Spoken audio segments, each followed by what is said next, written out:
านุภุรินะโมตัสสะภะคะวะโตอะระหะโตสัมมาสัมพุทธัสสะ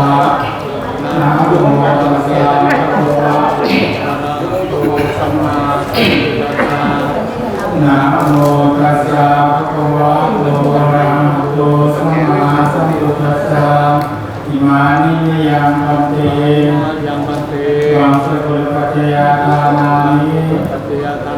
สัพพิวลานิทิฏฐุสังคัสสะ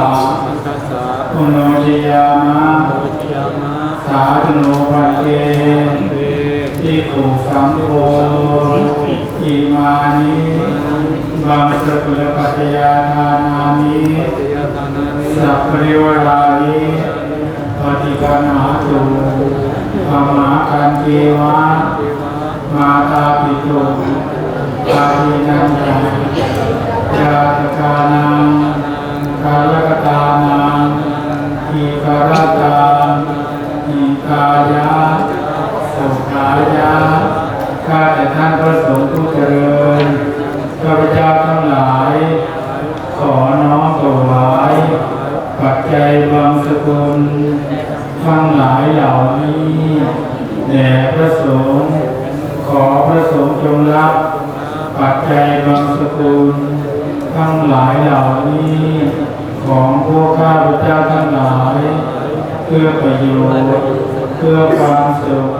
แก่พวกข้าพเจ้าทั้งหลายและญาติของข้าพเจ้าทั้งหลายคุณแม่มีคุณแม่เสียงอุไรรามเป็นต้น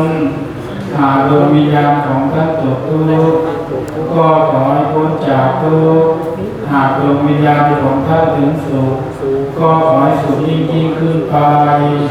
ตลอดกาลและนานเถิดสาธุขอพวกเราด้วยการอนุโมทนาสาธุให้พร้อมกันทุกคนเถิดเจ้าค่ะสาธุ